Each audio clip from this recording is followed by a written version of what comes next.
Good afternoon, friends. Recently, the great Canadian poet and songwriter Leonard Cohen passed away at the age of 82. And one of my favorite songs of his was a song entitled Everybody Knows. It goes like this. Everybody knows that the dice are loaded. Everybody rolls with their fingers crossed. Everybody knows the war is over. Everybody knows the good guys lost. The poor stay poor, the rich get rich, and that's how it goes. Everybody knows.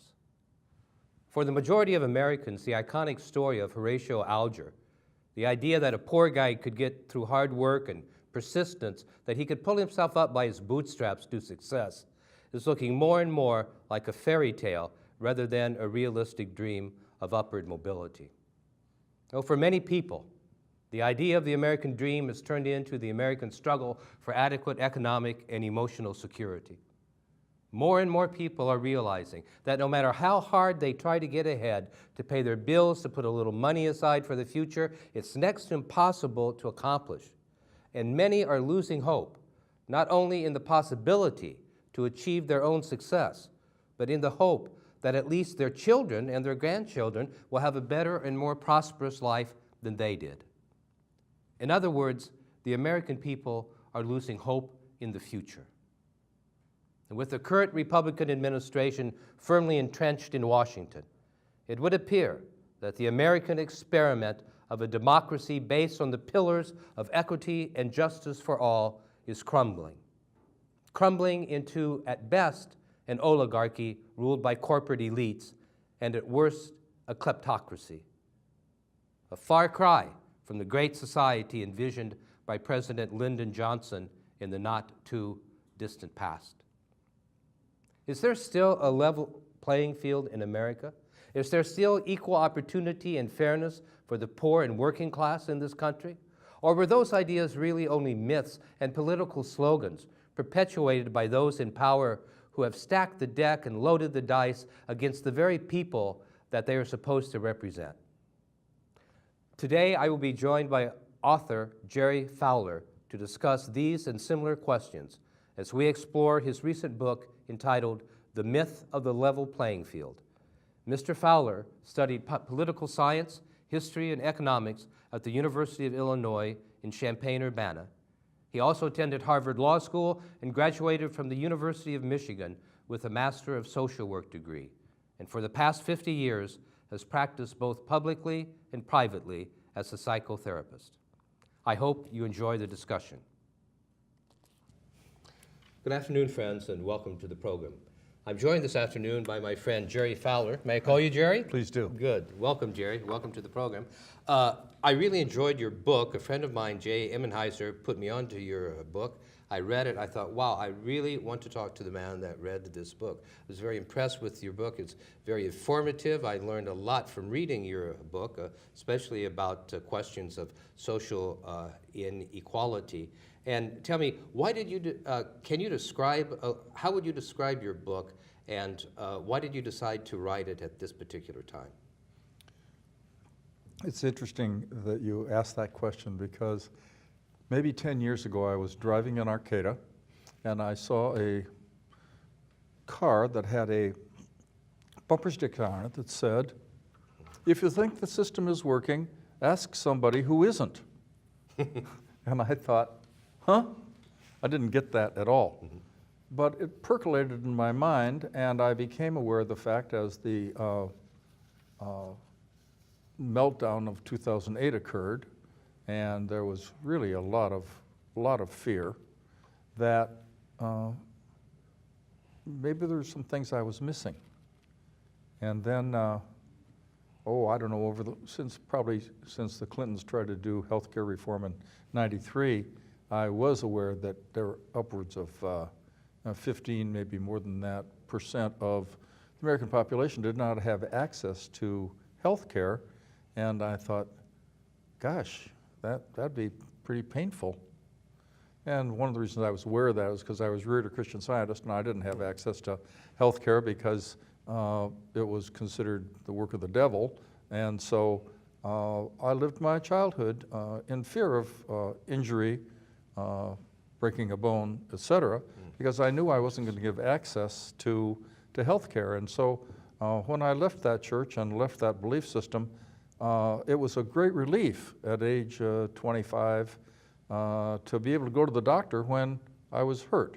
And you know, I'm aware of the fact that the medical profession doesn't know everything. In fact, as I read a novel some years ago, purported to be the 1959 freshman class at Harvard Medical School, in which the dean took the newbies in and said, now remember, there are 5,000 disease entities and we know how to cure 500 of them. So when I go to the doctor, I don't expect miracles, but it was better than not getting any health care at all. In fact, I have acquaintances from my childhood whose children have died because they did not get medical care because of their religious belief.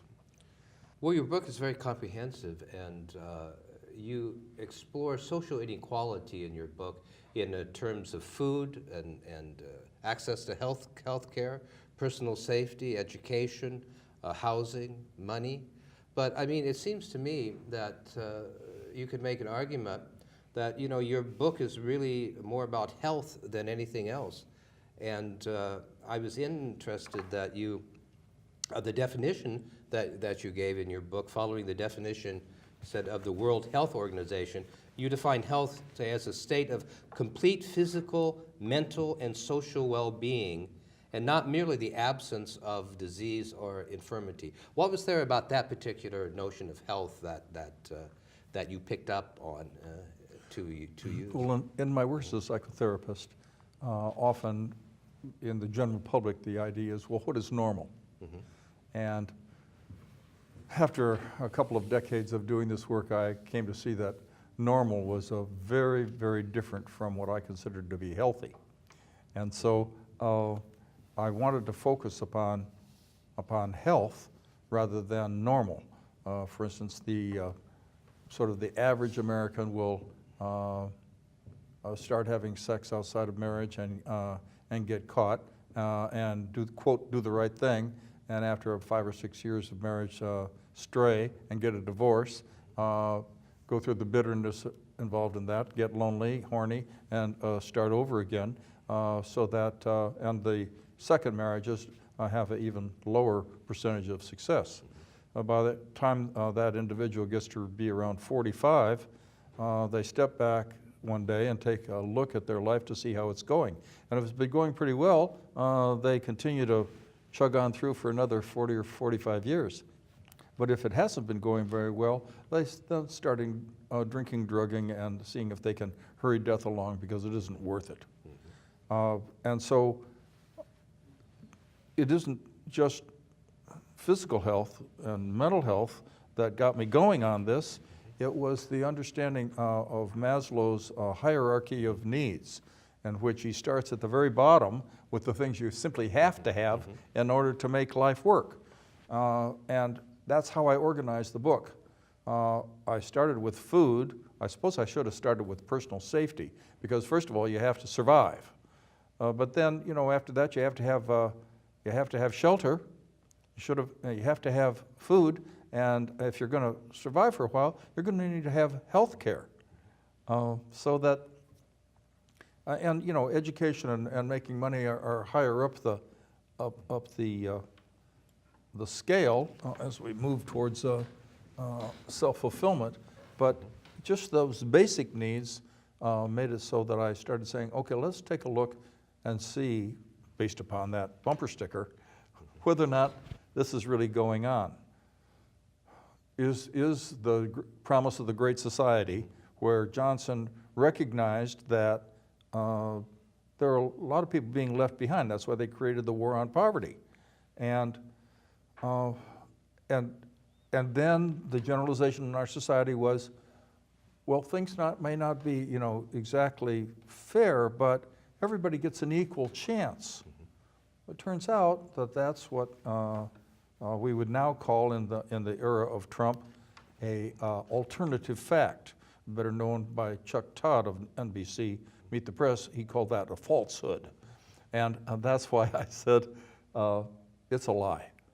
Now, as I became more and more aware of the inequities, the absence of equality, the absence of a level playing field, that accessed my moral outrage. And I wrote, the first version of this was pretty angry. And I presented it to a group, and one of my friends said, you know, anger doesn't sell. Mm-hmm. Additionally, it turns people off.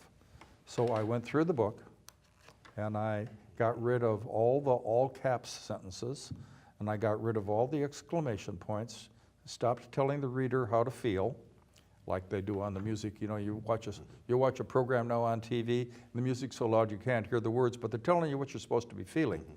Well, I realized that this was subliminal advertising, and I didn't want to do that. So I just said, what I'm going to do is I'm going to present the facts. And so here's a given situation, and there's some, in the answer to a given question, there's a spectrum. So here's the most conservative viewpoint, and here's the most radical viewpoint. And so what I tried to do was to take what was the middle, so I wouldn't overclaim. Now, the moral outrage wanted to talk up here, and that really wasn't fair to the reader, and it would have become just a piece of propaganda. And I didn't really want that.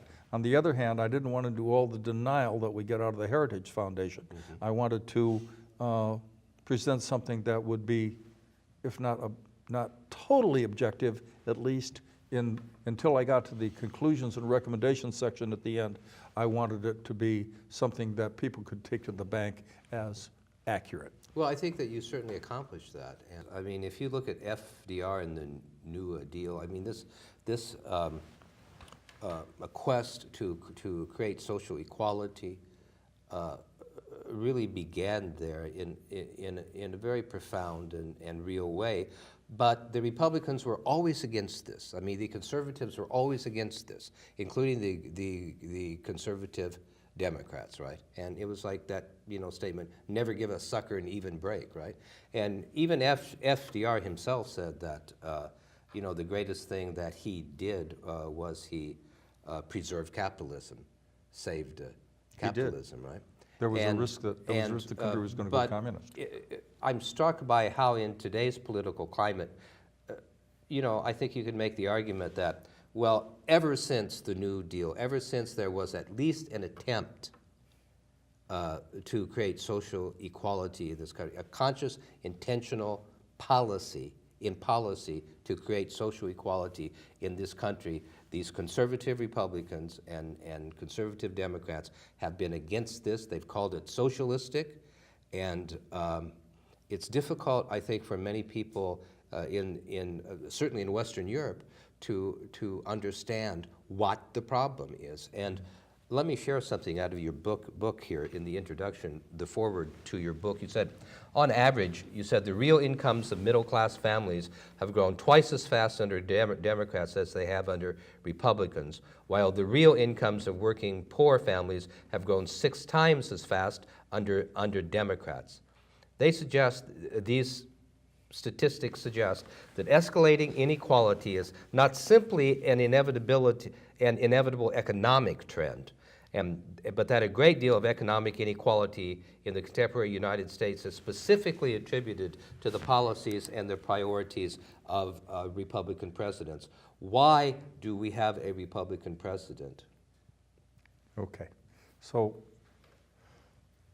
it'd be really easy for me, given my liberal leanings, to pick up and demagogue the Republicans. But in fairness, we need to remember that it was under Teddy Roosevelt, a Republican, who not only did the trust busting, mm-hmm. but was the beginnings of workers' protections occurred.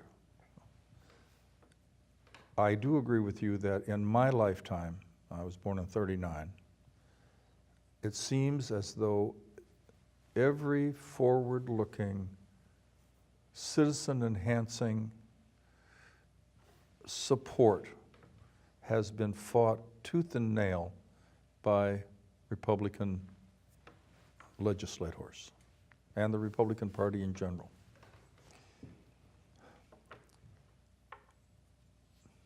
The conventional wisdom about why Trump got elected, which is sort of what you're asking, is that the Democrats became so friendly with Wall Street, took so much money, the legislators took so much money for their re-election campaigns, that they lost sight of the New Deal's values and actions. And when Clinton was facing political extinction, he engaged in going over to the dark side, cooperating with, to a large extent, with Newt Gingrich and the Republicans. Quote, ending welfare as we know it, the end of big government is over. These are the quotes from him. And I think the little guy could not really see that the Republicans were ideologically less on their side than Democrats, who talked a good game, but there wasn't much action. Along came Bernie Sanders and made it pretty clear. You know, for 30 years he's been advocating the same positions. And of course, the great fear was because the word socialist was attached to his name, that wouldn't have a chance. I mean, that's what happened with Medicare. The AMA fought Medicare as socialism, and when it was first introduced by Truman in I think 47, Taft was labeled it socialistic, and that became up the hue and cry. You know, Jerry, that's something that I've never understood. I've lived in Germany a couple different times in my life. I've lived in both West Germany and East of Germany, right? And I've had many friends who were socialists, many friends who were communist. If you look at the countries that are the most peaceful countries, the countries that have the best health, that certainly in terms of the way in which you want to define health, yeah, that, you know, people don't live in fear, and the economies are strong, and that if you're poor, you're taken care of. All of those are socialistic countries, right? And I don't understand why here in America we are so naive and so ignorant, really, to think that socialism is a bad thing. I mean, we are taught that socialism is a bad thing by our leaders because they don't want to share their toys with the rest of the children. And how would you respond to that? Well, there was a lot in your question, and I'm trying to figure out where to first approach it. Why are we afraid of socialism? Okay, so here's my idea of why we are. You referenced the Horatio Alger myth, the story about the man who works hard, pulls himself up by his bootstraps, and goes on to success. And that is sort of the, you know, in the westerns of my childhood, the independent lone cowboy rescuing the damsel in distress and being able to live on his own and make his own way. That whole independent idea is very appealing. It appeals to the idea that I'm in charge of my own destiny, that I'm the captain of my ship. And that is very attractive. So you start out with this idea that the independent individual can do it. And then you're confronted with this idea of socialism, which says community good, community activity, community commitment, community action. And the individual is of less importance. So it's sort of an ego letdown. But in addition, when you take a look at our history about the socialists of the 1900s and wasn't there some massacre, the Haymarket, you know, and the Pinkerton detectives that smashed heads for union leaders. If anybody that's read anything about the history of the union movement knows that these things that we have that we take for granted now, like paid vacations, health care, a 40-hour week, workers' compensation if you get injured, those are all things that came as a result of collective action. And the word collective in the 40s and 50s meant communist. So that if you advocated equality for blacks in 1955, the argument was, well, the Communist Party is advocating that and you're a red. You know, you're an unpatriotic American. So that, although the communism sort of folded up shop, despite Khrushchev's 1960 banging his shoe on the UN table saying, we will bury you, you know, he had it wrong, had it just backwards. Capitalism has flourished. It's flourished so well that the rough edges of it have now come to the forefront. The at-will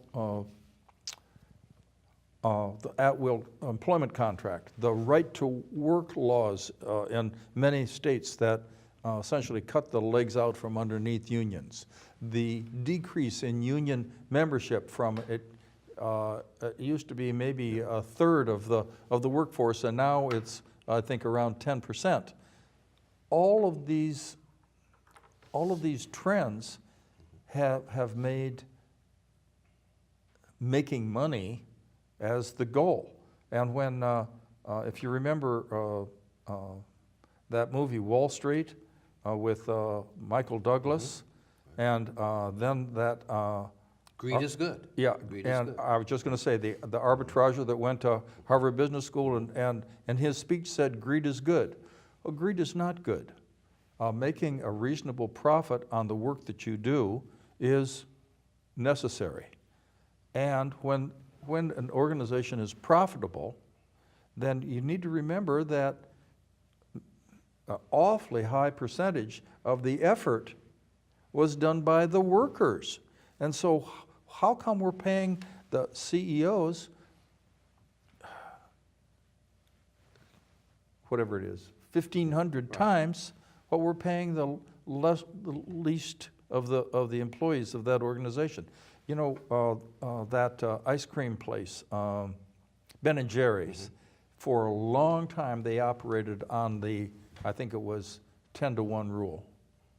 That the chief guy couldn't make more than 10 times what the lowest paid employee, and that was pretty deviant even in those days. In the 70s, the ratio was about 30-to-1, and that's what I'd like to see now. But now it's just way out of proportion. Everybody's fantasy is that their ship is going to come in, that there's going to be a big pot of gold, and they'll be able to be rich and powerful. And when my ship comes in, I want to be sure that disfavors me in the same way. If I become a captain of industry, this is the fantasy, and when I become a captain, if I become a captain of industry, then I want to be able to make 350 or 400 times the worker. I want that too, right? But that's just a definition of pure selfishness. Yes, it is. Right? I mean, and everybody knows that. And it seems to me that when I hear people who live in socialist countries speak about the values of why they have the policies that lead to social equality in their country is because they have these very simple spiritual principles. Do unto others as you would have others do unto you. Gosh, if somebody's sick, we should take care of them. Oh my gosh, people should be able to afford. If you're hungry, you ought to have access to food. Yeah, if you're hungry, you ought to have access to food. Last year, my wife and I moved here about 3 years ago from Arizona, where we had great health care. We lived out on the Navajo Nation, but we would travel back and forth to Phoenix to raise money, right? And so, being in Phoenix, we had access to wonderful health care, right? My wife has to go to the hospital. She had some heart palpitations. She goes to St. Joseph Hospital here in Eureka, right? We walk out 2 hours later and they send us a bill for $10,000. Wow. All right? 5,000, about 4,000, 5,000 of that was for a blood test that she really didn't need, right? But I mean, you talk a lot about this in your book. You know, the myth of the level playing field, right? Well, for working class people, and I totally agree with you, right? That, I mean, the Democrats have abandoned working class people. And they have become this neoliberalism. It's taken over the Democratic Party. There's very little difference between Democrats and Republicans now. If you look at the Clinton administration, like you were talking about, right, you can clearly see why working class people don't want anything to do with the Democratic Party. My father was a machinist for Cummins Diesel Company. He was a union guy his entire life, right? There's no way that I would vote for a Democrat now. But I've been Democratic most of my life, right? But I don't drink their Kool-Aid either, you know? And once you stop drinking the Kool-Aid, then your eyes, I think, start to become open. You say, oh my gosh, look at what's going on here, right? How can someone making $50,000 a year, a family making $50,000 a year, handle a health care cost of one time someone gets sick, they go to the hospital, they bankrupt their family? You say in your book, I think it was 60% of all bankruptcies in America is because of inflated health care costs, right? Unpaid medical bills that the individual cannot master. That's barbarism. It is. That's absolute barbarism, right? And we as the American people, I don't know why we accept this. I don't know why we think that, you know, equality is, social equality must be equated with socialism, which is evil, but yet we tolerate absolutely barbaric evil being perpetuated against our own people. Well, I don't understand. Go back to the really go back to the 60s. The blacks are trying to register to vote, and what was the commentary from the local Southern politicians? These are communist agitators, outside agitators, and they're all communists. Now, we learned that somehow blacks could get to vote without us being taken over by the Communist Party. You know, it's now an accepted fact. Right. Which is not to say that the recent Supreme Court ruling to cut the legs out from underneath the Voting Rights Act and therefore stimulated a massive number of attempts by Republican legislators to limit voting. But with regard to health care, the book, The Healing of America, the author goes to a bunch of countries, goes to England and France and Germany and Switzerland, Japan, India, Canada, and the US with his bum shoulder. And he gets diagnosed and treatment recommended for each. And in all of those countries except India and the US, the cost is half or a third of what it costs here. And 15% of the population doesn't have health care. And Obamacare comes along and reduces that 15% to, I think, just about 10% now. And the Trump administration, in their proposal of a few weeks ago, essentially over a 10-year period wanted to deprive the 24 million people that are getting coverage under Obamacare of their health care, while claiming that he was going to have a system that covered everybody and would be high quality. So I listened to Paul Ryan talk about, well, under our plan, we offer options. Well, what are the options? Do without care, suffer, and die were three that he didn't bother to list, but were certainly the end result of if that had passed. But in a capitalistic system, healthcare, everything becomes a commodity. Food becomes a commodity. Water becomes a commodity. Air becomes a commodity. Human beings become commodities. And certainly healthcare becomes a commodity. But what kind of human beings think about health as a commodity? That everything in this world I'm looking at to get an angle over to make money out of, right?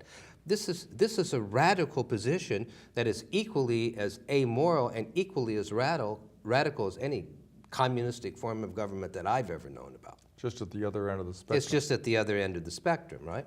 And, you know, Karl Marx said that in the latter days of capitalism, human beings would not be able to distinguish between a natural and a synthetic need, right?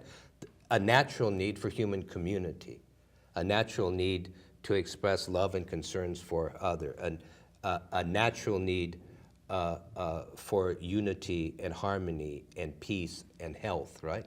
Between those natural needs and the synthetic needs of having a Buick, having a big house, having as much money as I can get, right? But I mean, what a sad state of affairs It is. this has become. You know, my wife is a Presbyterian minister. I'm a Lutheran minister. And this just really floors me to think that, you know, to the extent that Christianity in America has become a state religion. That, you know, you would think that from the church would give a witness following the teachings of Jesus, right? Their own God-man, right? That the church would be a place where they would be leading the rebellion against these moral values, right? And instead, 84% of evangelicals in America voted for Trump. Why is that? Well, that's because the religion under capitalism gets co-opted as well. Everything becomes a commodity. There is no purity. There is no sense of the sacred anymore, you know? The average family runs out of food stamps on day 20 of the month. Imagine being hungry for the last 10 days of the month. And as I understand it, there are other communities in the United States that have not gotten their publicity where the situation is as bad or worse as it is in Flint. It's ridiculous to say that a corporation is a person. It's just ridiculous.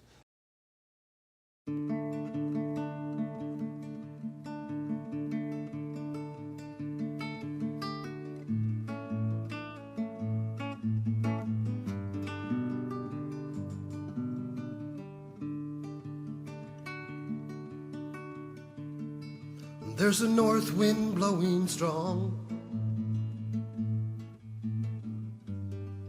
at the setting of the sun, and in the absence of the light,